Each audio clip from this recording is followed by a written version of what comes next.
비 오는 소백산 위로 안개가 어김없이 쉬었다 갑니다.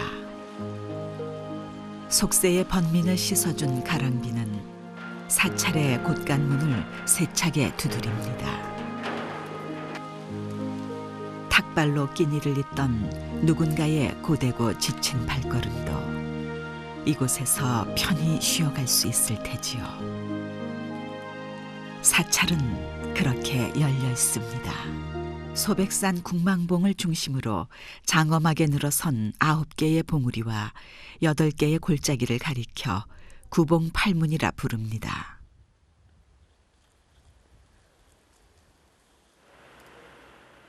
그중 제3문봉과 제4문봉 사이 험하고 좁은 골짜기 위로 들어선 사찰은 바로 구인사, 해발 708m에 위치한 대한불교 천태종의 총본산입니다. 일주문에서부터 산사 꼭대기까지 약 800m. 그 골 따라 빽빽이 협곡가람이 늘어섰는데 그 수가 무려 50여 개. 마치 무림영화 촬영소에 온 듯한 착각이 듭니다.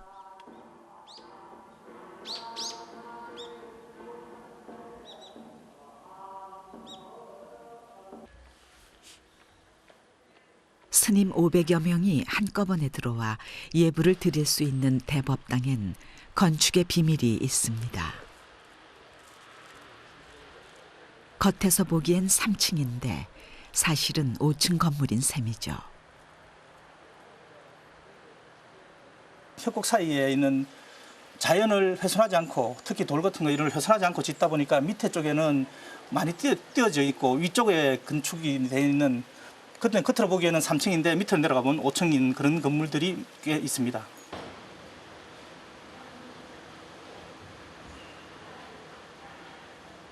자연을 훼손하지 않는 친자연주의 건축 기법. 그것은 세로로 퍼져 있는 협곡가람을 하나로 연결해 주기도 합니다.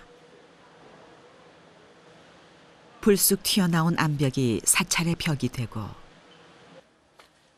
펑퍼짐하게 자리 잡은 안반은 사찰의 다리가 되어 구인사 곳곳을 이어주기에 그야말로 산중도시가 따로 없습니다.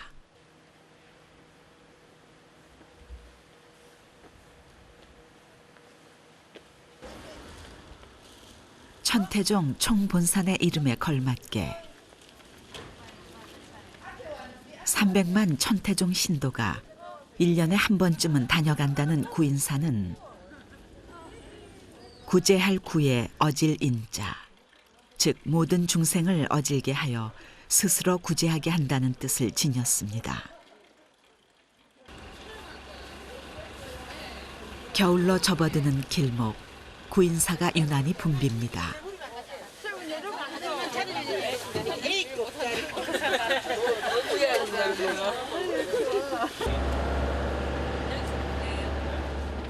십여 분이 지나자 구인사를 떠난 버스는 사찰의 전통에 따라 직접 농사를 짓는 구인사의 농장으로 향합니다.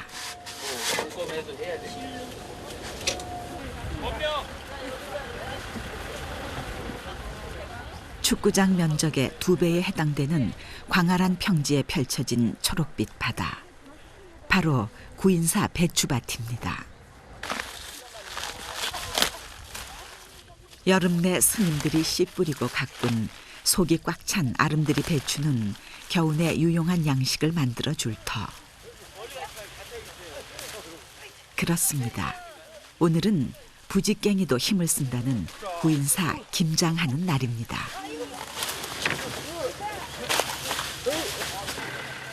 속이 꽉 들어차 무거울 법도 한데 스님과 자원봉사자들이 다 함께 어울려 신명나게 배추를 나릅니다. 어찌 보면 김장축제라는 말이 어울리네요.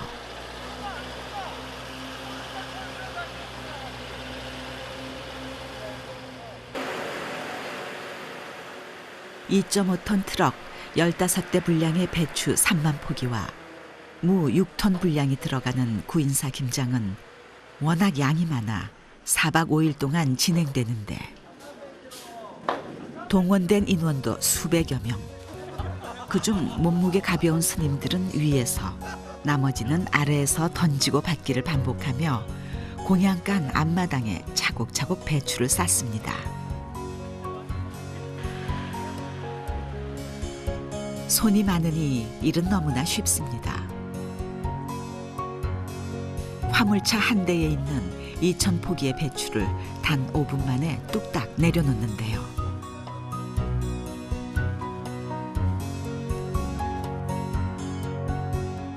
산더미처럼 수북이 쌓인 배추를 보니 벌써부터 마음의 곳간은 풍요로워집니다.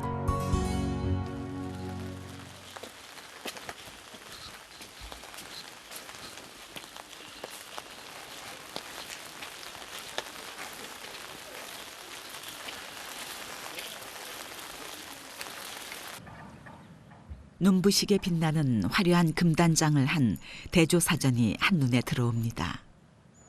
축구장의 10분의 1에 해당되는 면적에 높이 27m로 우뚝 솟아 그 위용을 자랑하는 도량.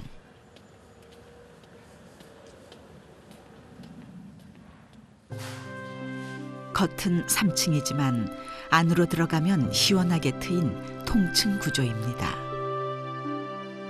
못 하나 들어가지 않은 전통 다포 양식으로 지은 이곳은 오늘날의 천태종을 다시 일으킨 조사 상월 원각 스님을 모셔둔 곳입니다.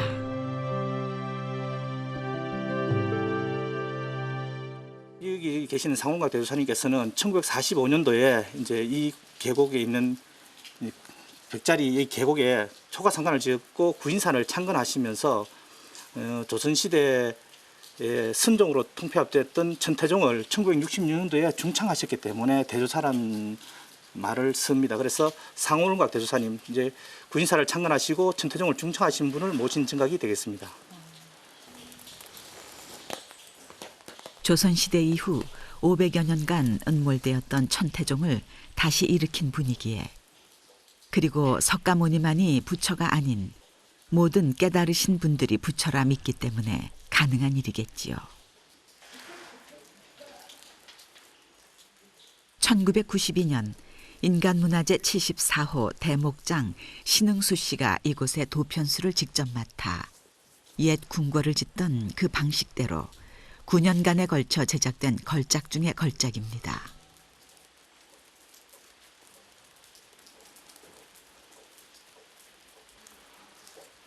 문, 난간, 기둥 하나하나를 뜯어봐도 곱디 곱고 무엇보다 처마선과 이어지는 지붕에선 옛스러움이 묻어납니다. 그도 그럴 것이 여기엔 궁원을 지을 때 쓰는 최고의 제목. 수령이 300년 된 태백산 춘향목 50만제, 특별히 제작된 금색 황자기와 4만여 장. 그리고 방염방충을 위해 12차례 오칠을 하고 금칠을 한 금단청 등 국내산 최고의 재료들이 들어갔으니 어디 이만큼 아름다운 전각이 세상에 또 있을까요?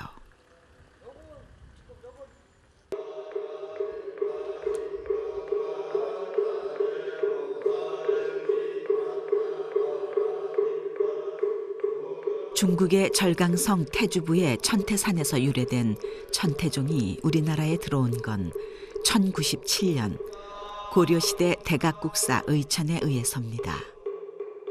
조선 초기 불교종파 통합 과정에서 사라졌다. 1966년 한국 근대 불교로 다시 부활한 천태종 총본산인 구인사. 상주 스님 400명과 하루 600명 이상의 신도들의 기도처이기도 하죠.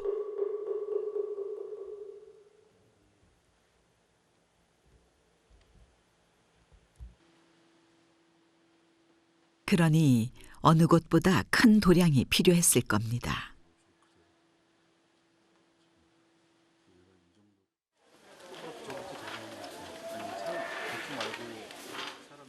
다음 날 공양간 앞마당에 거대한 김장과의 전쟁이 시작됐습니다.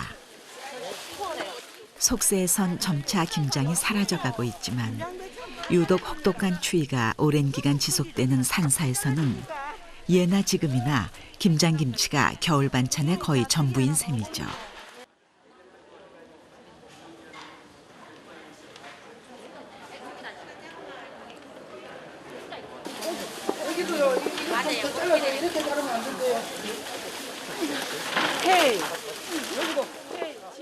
한국의 불교 문화를 알고자 리투아니아에서 온 여행객. 잠시 물러나 뒷걸음질 치더니 이내 제 할 일인 양 두 팔을 걷어붙입니다. 4박 5일간 진행되는 김장 울력에선 누가 길손이고 누가 주인장인지 구별할 필요가 없습니다. 그저 서로가 돕고자 하는 마음이 중요할 뿐이죠.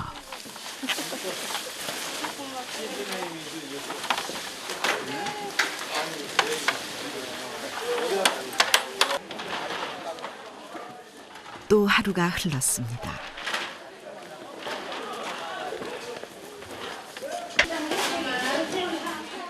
한쪽에선 양념 준비에 한창입니다.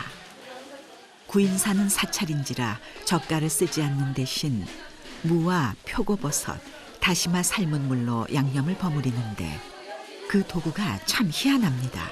농장에서부터 밥할 때까지 다 살이 기본이에요. 양이 많으니까요. 밥할 때도 섭으로 뒤집어내줘야 되거든요. 사실 천태종 총본산인 이름에 걸맞게 부엌 살림 또한 대규모다 보니 특수 제작한 삽이 모든 조리 기구를 대신하기도 합니다. 자급자족을 원칙으로 하는 구인사. 겨울 김장까지 하고 나면 무엇 하나 부족할 게 없을 터. 이른 봄부터 여름 내 농사지었던 태양초 고추로 만든 매콤한 양념에 팔알의 정성까지 곁들이고 나면 소백산 기슭에서 자란 그야말로 유기농 보양식이 완성됩니다.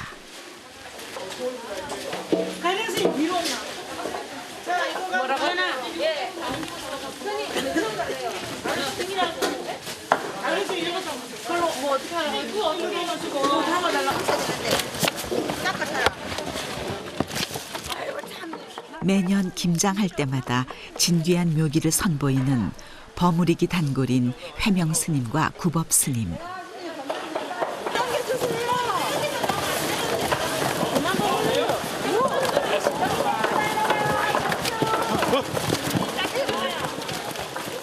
어찌나 두 손이 안 보일 정도로 순식간에 김치를 만들어내는지 마치 소림사 무술 권법 같네요.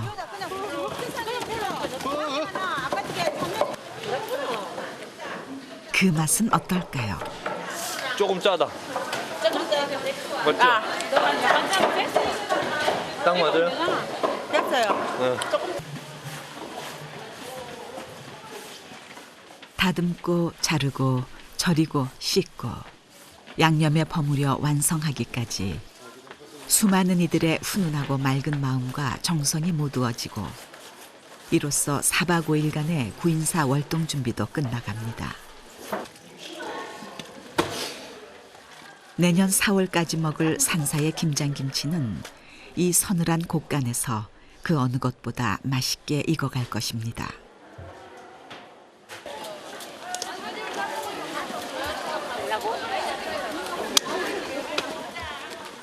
주섬주섬 짐 챙기는 손길에서 아쉬움이 묻어납니다.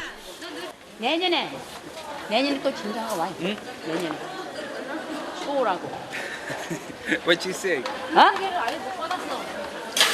안 와요? Next year for Kimjang. Maybe I come. 네, 또 온다 뜻인가? Thank you very much. Thank you very much. Have a nice trip. Thanks a lot. Thank you.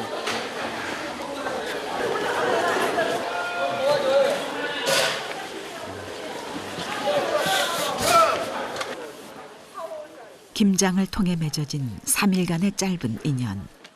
그에겐 어떤 의미로 남았을까요?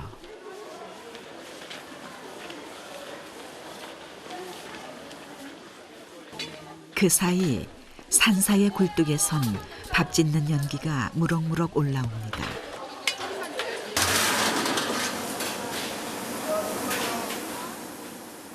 배고픈 중생들을 위해 한 번에 500인분의 밥을 지을 수 있는 대형 솥에선 윤기와 찰기가 있는 고슬고슬한 밥이 완성되고 나머지 3개의 밥솥에서도 2,000명이 먹을 밥이 지어졌습니다.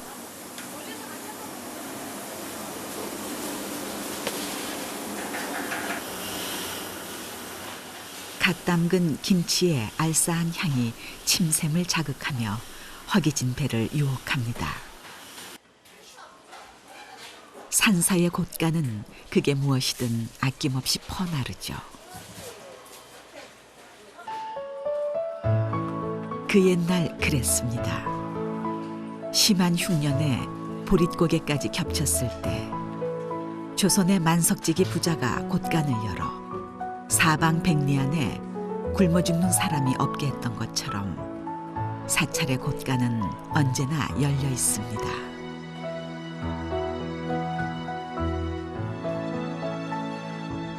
그래서일까 욕심을 버린 사찰엔 언제나 풍요로움이 넘쳐납니다.